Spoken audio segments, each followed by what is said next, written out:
नमस्कार, 20 मिनट 20 खबर में आप सबका बहुत बहुत स्वागत है। आप सबके साथ मैं हूं प्रियंका राय। अगले 20 मिनट में आपको हम 20 अहम खबरों से रूबरू कराने वाले हैं। तो चलिए शुरू करते हैं 20 मिनट में 20 खबरों का सिलसिला। बाबा महाकाल के आशीर्वाद से वर्ष से सबसे पहले उत्सव का श्री गणेश तस्वीरें बाबा महाकाल की नगरी उज्जैन की हैं, जहां शास्त्रीय मान्यता के अनुसार मकर संक्रांति का पर्व मनाया गया। जी हां, 12 ज्योतिर्लिंगों में से एक विश्व प्रसिद्ध श्री महाकालेश्वर मंदिर में मकर संक्रांति के मौके पर तड़के 4 बजे मंदिर के कपाट खोले गए और बाबा की भस्म आरती की गई। भस्म आरती में भगवान महाकाल को तिल के उपटन से स्नान कराया गया। बाबा की भस्म आरती से पहले भगवान महाकाल को जल से स्नान कराया गया। इसके बाद पंडे और पुजारियों ने दूध, दही, घी, शहद, फलों के रस से बने पंचामृत से बाबा महाकाल का अभिषेक पूजन किया। तिल से बने पकवानों का भोग लगाकर भगवान की आरती की गई। जबरदस्त सर्दी के बावजूद बड़ी संख्या में श्रद्धालु शामिल हुए।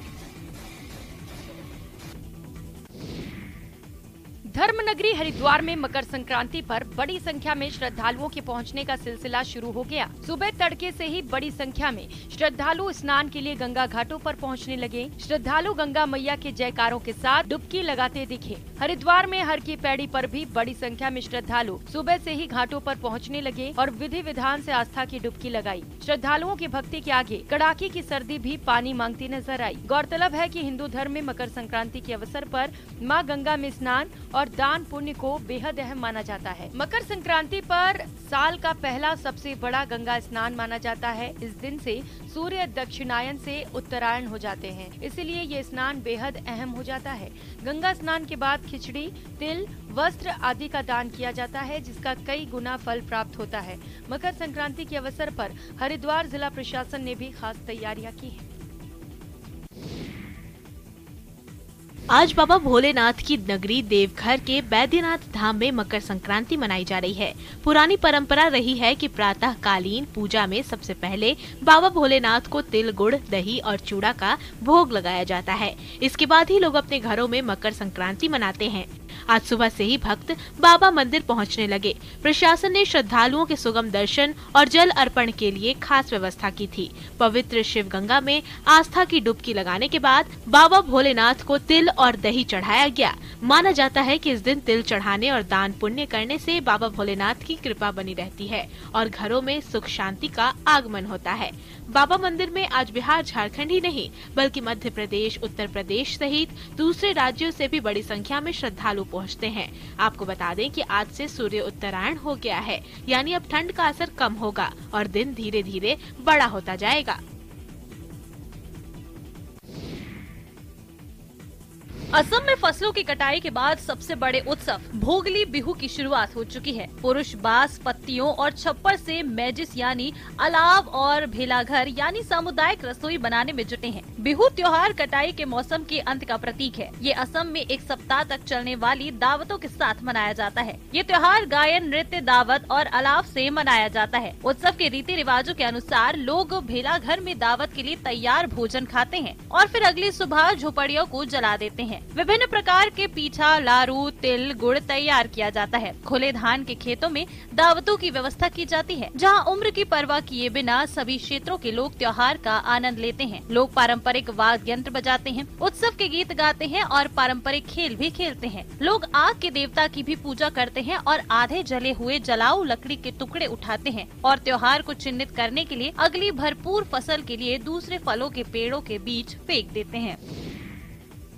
हवा से लड़ती आगे बढ़ती पतंगे भला किसे नहीं सुहाती, लेकिन यहाँ नजारा दूसरा है। यहाँ न सिर्फ रंग बिरंगी पतंगों से आसमान सतरंगी हुआ है, बल्कि एक कमाल भी लोगों को तंग कर रहा है। आपने आसमान में एक साथ रंग बिरंगी पतंगों को उड़ते हुए देखा होगा, लेकिन क्या कभी एक डोर में एक साथ कई पतंगे उड़ते देखी हैं? नहीं ना। ये देखिए, है ना कमाल का हुनर। तस्वीरें लेक सिटी उदयपुर की हैं। So this is very nice experience from my side because I had never seen this actually in my life. This is for me actually very awesome actually. मुझे बहुत अच्छा लग रहा है। मेरे पापा इन टाइम पे काइट पैड थे, बहुत सारे यहाँ पे पतंग आके उड़ाते, तो मुझे भी पतंग उड़ाना बहुत अच्छा लगता है। यहाँ पे जो कलरफुल काइट्स है और हर साल मेरे पापा के हाथ में यहाँ पे पतंग उड़ाई जाती है, मेरे भाई उड़ाते हैं यहाँ पे, तो मुझे बहुत अच्छा लगता है यहाँ पे आके। मकर संक्रांति पर एक तरफ तिल गुड़ की मिठास घुली रहती है तो दूसरी ओर आसमान रंग बिरंगी पतंगों से सतरंगी हो जाता है। हर छत पतंगबाजी का दंगल बन जाती है। रंग बिरंगी पतंगों से आसमान सतरंगी हो जाते हैं। फिल्मी गानों पर झूमते हुए युवा पतंगबाजी का लुत्फ उठाते हैं, खूब पेच लड़ाते हैं। चारों ओर काटा है वो गया की आवाज गूंजती है। तभी मकर संक्रांति पर होने वाली पतंगबाजी का लोग बेसब्री से इंतजार करते हैं। उत्तर बिहार का देवघर कहे जाने वाला बाबा गरीबनाथ मंदिर श्रद्धालुओं को लुभा रहा है। मकर संक्रांति की पूर्व संध्या पर मुजफ्फरपुर में बाबा गरीबनाथ को 51 किलो की लाई और तिलकुट से श्रृंगार किया गया। पुजारी आशुतोष पाठक उर्फ डाबर बाबा और पंडित अभिषेक पाठक ने भोलेनाथ का पूरा विधि विधान के साथ पूजन किया। उसके बाद लाई और तिलकुट से बाबा गरीबनाथ का महाश्रृंगार किया गया। भगवान की मूर्ति के चारों तरफ तिलकुट और लाई को सजाकर रखा गया था। तिलकुट के अंदर दिए जलाए गए थे जो देखने में काफी खूबसूरत लग रहे थे। महाश्रृंगार के बाद धूप दीप से बाबा गरीबनाथ की आरती की गई। आपको बता दें कि मुजफ्फरपुर स्थित बाबा गरीबनाथ मंदिर में हर साल त्योहार में बाबा गरीबनाथ का विशेष श्रृंगार किया जाता है। इस बार मकर संक्रांति को लेकर लाई और तिलकुट का भोग लगाकर महाश्रृंगार किया गया और भव्य आरती से पूजा का समापन किया गया। बाबा गरीबनाथ की आरती में हिस्सा लेने के लिए भक्तों की भारी भीड़ मंदिर में उमड़ी रही। मकर संक्रांति पर राजधानी के जल महल की पाल पर पर्यटन विभाग की ओर से पतंग महोत्सव आयोजित किया गया। महोत्सव को लेकर देसी विदेशी पर्यटकों का उत्साह देखने को मिल रहा है। पतंगोत्सव में जल महल की पाल पर राजस्थानी लोक रंग भी बिखरे। वहीं सैलानियों में पतंग प्रतियोगिता में हिस्सेदारी के लिए होड़ नजर आई। पर्यटक तिल के लड्डू और फीनी का लुत्फ उठाते नजर आए। हमने अब तक सुना ही था कि जयपुर का जो ये मकर संक्रांति होता है वो बहुत स्पेशल होता है, बट आज आने के बाद वी रियलाइज दैट कि ये वाकई में ही नेक्स्ट लेवल फेस्टिवल है जयपुर के अंदर। कोरोना के 3 साल बाद पतंग महोत्सव होने से देसी विदेशी पर्यटकों में काफी उत्साह देखा जा रहा है। पतंग महोत्सव का लुत्फ उठाने के लिए बड़ी संख्या में पर्यटक काइट फेस्टिवल में शामिल हुए। महोत्सव में राजस्थानी लोक कलाकार भी परफॉर्मेंस दे रहे हैं। इस मौके पर विभाग की ओर से पर्यटकों को फ्री में ऊंट की सवारी भी कराई जा रही है। पतंग उड़ाने के लिए विभाग की ओर से पतंग और मांझा भी उपलब्ध कराया जाता है। देश में विभिन्न त्योहारों को बड़े उत्साह और धूमधाम से मनाने की परंपरा रही है। उन्हीं में से एक पोंगल भी है। तस्वीरें आंध्र प्रदेश के विशाखापट्टनम की हैं। पोंगल में सूर्य देव, प्रकृति माँ और विभिन्न जानवरों को धन्यवाद दिया जाता है। पोंगल से ही तमिल महीने थाई की शुरुआत होती है। खास बात ये कि इस पर्व में बनने और खाए जाने वाले पकवान का नाम भी पोंगल है। दरअसल इस डिश को बनाने के लिए दूध में चावलों को उबाला जाता है। पोंगल तमिल शब्द पोंगू से लिया गया है, जिसका अर्थ है उबालना। पोंगल के पहले दिन को भोगी कहा जाता है।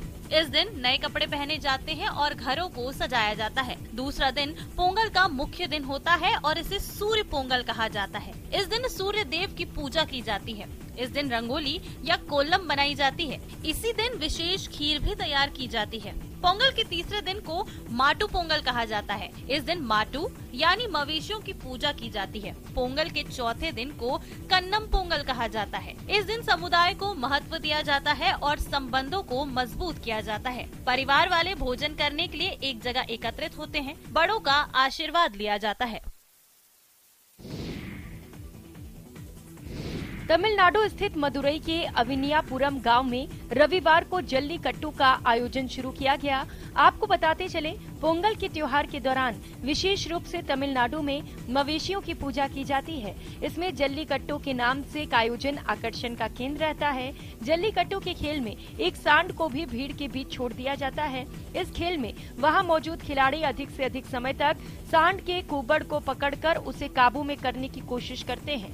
आपको बताते चले कि मदुरई के 3 गांवों में जल्लीकट्टू का आयोजन किया जाना है। 16 जनवरी को पलमेडु और 17 जनवरी को अलंगन्नालूर में जल्लीकट्टू खेला जाएगा। इसके पहले जिला प्रशासन ने कोविड-19 को फैलने से रोकने के लिए दिशा निर्देश जारी किए थे। गाइडलाइन के अनुसार सांडों को काबू में करने के लिए 2 डोज वाले कोरोना टीकाकरण प्रमाण पत्रों के साथ अपनी फोटो जिले के आधिकारिक वेबसाइट पर अपलोड करनी होगी। जल्लीकट्टू आयोजन से 2 दिन पहले कोविड निगेटिव प्रमाण पत्र भी पेश करना होगा।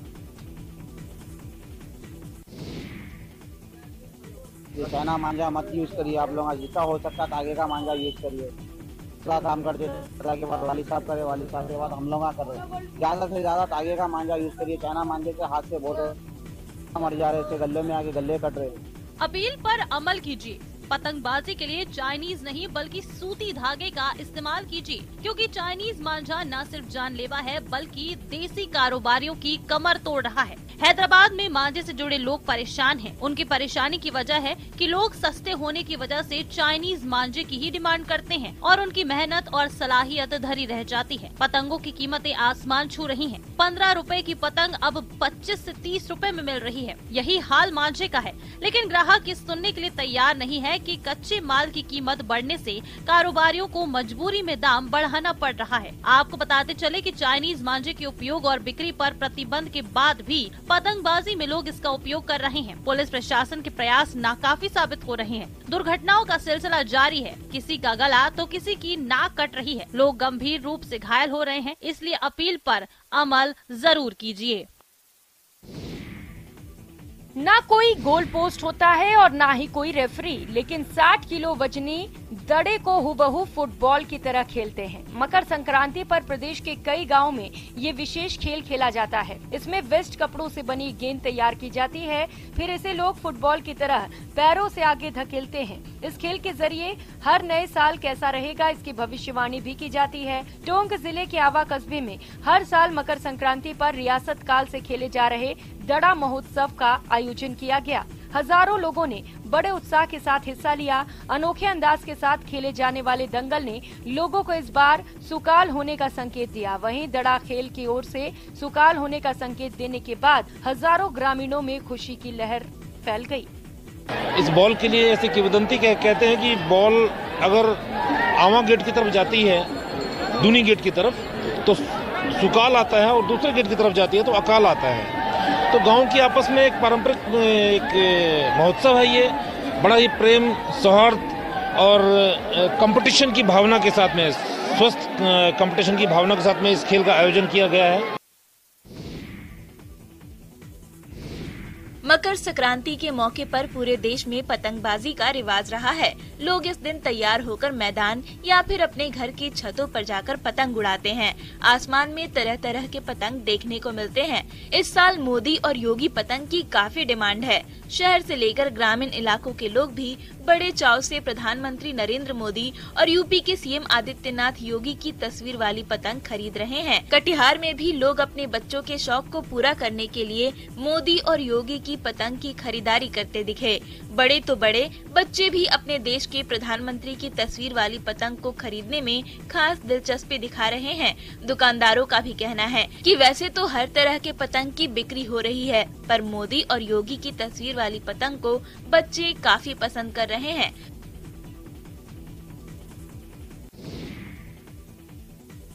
सासाराम में मकर संक्रांति को लेकर सब्जियों का मेला लगता है, जहां किसान अपने अपने क्षेत्र से आकर सब्जियों की प्रदर्शनी लगाते हैं। सासाराम के छकोनमा स्थित आदर्श कुशवाहा सब्जी मंडी की ओर से यहां सब्जियों की प्रदर्शनी लगाई जाती है। आपको यहां 60 किलो का कदीमा कोहड़ा मिल जाएगा, तो वहीं 5 फीट की लौकी कद्दू भी देखने को मिल जाएगी। इतना ही नहीं, आधा किलो से बड़ा प्याज तो 5 किलो से बड़ी मूली भी नजर आएगी। यहाँ पर किसानों को अवार्ड भी दिया जाता है। इस मेले में सजाई गई सब्जियों को देखने के लिए लोग दूर दूर से सासाराम पहुँचते हैं। किसान अपने खेत में लगी उन्नत किस्म की सब्जी का प्रदर्शन यहाँ करते हैं।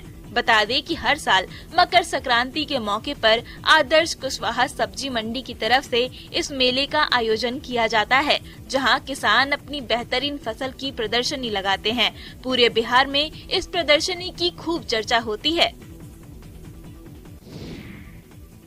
तरह तरह के गुलाब मन में उल्लास पैदा करते, तन में स्फूर्ति जगाते। तस्वीरें मध्य प्रदेश की सांस्कृतिक राजधानी इंदौर की हैं, जहां मालवा रोज सोसाइटी ने एक गुलाब प्रदर्शनी लगाई है। इसमें गुलाब की 260 प्रजातियां देखने वालों का मन लुभा रही हैं। एग्जीबिशन में आने वाले लोग लुभावनी गुलाबों के आगे सेल्फी लेना नहीं भूलते। मालवा रोज सोसाइटी गुलाबों की प्रदर्शनी के लिए विख्यात है। खास बात ये कि गुलाब छोटी सी बालकनी और आंगन से लेकर बड़े बड़े बागानों तक की शोभा बढ़ाता है। गुलाब का फूल पूजा अर्चना से लेकर शादी ब्याह के मौके पर खास तौर पर इस्तेमाल किया जाता है। हर कोई अपने घर को गुलाब के फूल से सजाना चाहता है। ऐसे लोगों को ये प्रदर्शनी खासा लुभा रही है।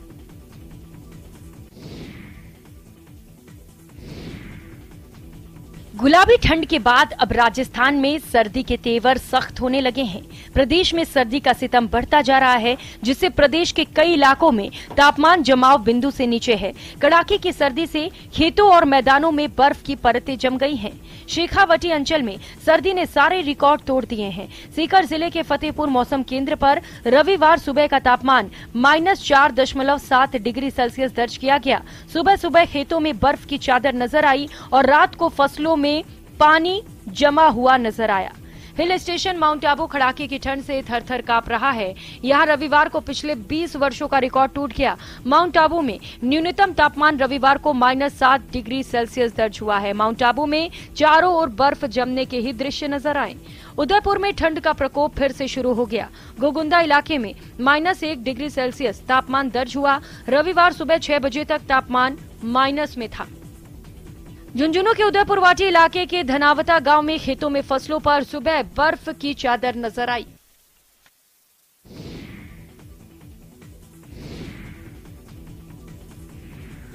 घाटी को धरती का स्वर्ग कहा जाता है और कहा भी क्यों न जाए। सर्दी के मौसम में जब यहाँ बर्फ पड़ती है तो घाटी के नजारे किसी जन्नत से कम नहीं होते।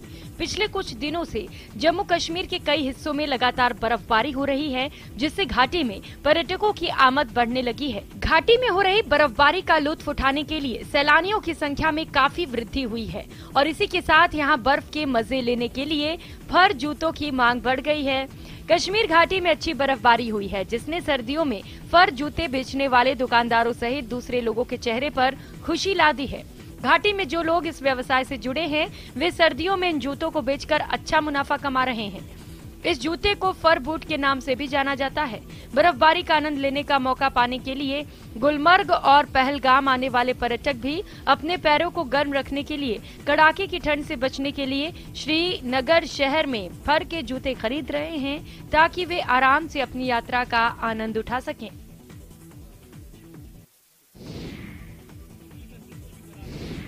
सजे धजे ऊँटों का कारवां, लोक संस्कृति की छटा बिखेरते कलाकार और उत्सवी माहौल। तस्वीरें बीकानेर की हैं।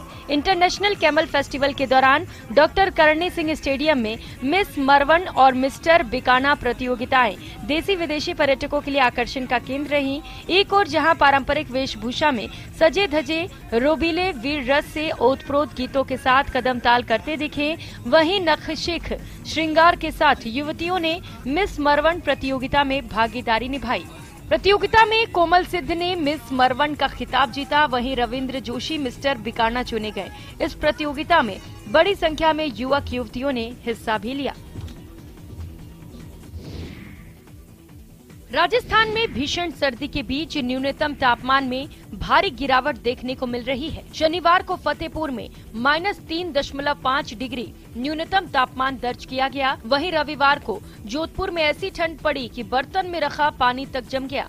ऐसा ही हाल माउंट आबू और अजमेर में भी रहा। भीषण सर्दी के बीच एक संत की तपस्या लोगों के बीच चर्चा का विषय बनी हुई है। जी हाँ, आपने आज तक गर्मियों में अग्नि के बीच कई संतों की तपस्या देखी और सुनी होगी, लेकिन झुंझुनू के मलसीसर में एक बाबा कड़ाके की सर्दी में तपस्या कर रहे हैं। मलसीसर में 2 डिग्री के बीच चल रहे तापमान के बीच मटकों में रखे ठंडे पानी से स्नान कर अनूठी तपस्या का समापन हुआ। 41 दिनों तक चली इस तपस्या के समापन पर शस्त्रगिरी महाराज को 108 ठंडे पानी के मटकों से सुबह 4 बजे स्नान कराया गया। इससे पहले भी हर दिन महाराज ने ठंडे पानी के मटकों से ही स्नान किया। महाराज जी ने देश की खुशहाली, समृद्धि और जन कल्याण की कामना के साथ तपस्या की।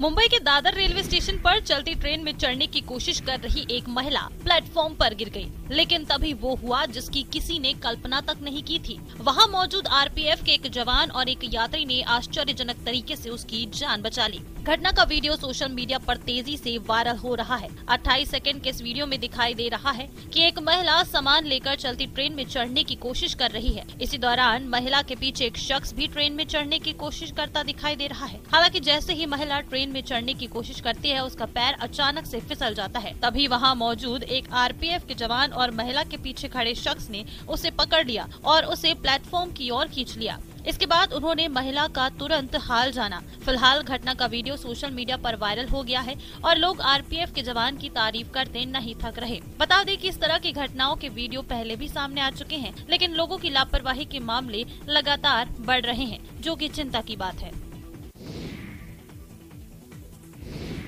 कि आपने जो अपना पूरी जवानी दे दी, आपने अपना पूरा वक्त दे दिया, उसके लिए पूरा देश आपके साथ में है और आपकी उस सेवा के लिए आपको सलाम करता है। वतन पर जान निसार करने वाले सपूतों के परिजनों के साथ देश खड़ा है, फौज खड़ी है, प्रशासन खड़ा है, इसलिए परिजन खुद को अकेला नहीं समझें। तस्वीरें जम्मू कश्मीर के राजौरी की हैं, जहां वेटरन्स डे रैली मनाई गई। यहां सैनिक परिवारों के 2500 सदस्य पहुंचे। यहां पुरस्कार विजेताओं, वीर नारियों और दिव्यांगों को सम्मानित किया गया। पूर्व सैनिकों की शिकायतों को दूर करने के लिए यहां 20 से अधिक सुविधा काउंटर स्थापित किए गए थे, जिसमें जिला सैनिक कल्याण बोर्ड, रिकॉर्ड कार्यालय, ECHS, सेना कल्याण प्लेसमेंट संगठन, बैंक शामिल थे। आज के दिन जो वेटरन डे हम यहाँ पे सेलिब्रेट कर रहे हैं, इसमें तकरीबन यहाँ पे 2-2.5 हज़ार के करीब एक्सर्विसमैन आज आए हुए हैं यहाँ पे और बढ़ चढ़ के उन्होंने हिस्सा लिया है। मेन जो हमारा जो इशू होता है, जो हमारे जो मसले होते हैं जो एक्सर्विसमैन के, उसके बारे में यहाँ पे काफ़ी कुछ जो है सपोर्ट किया गया हमको।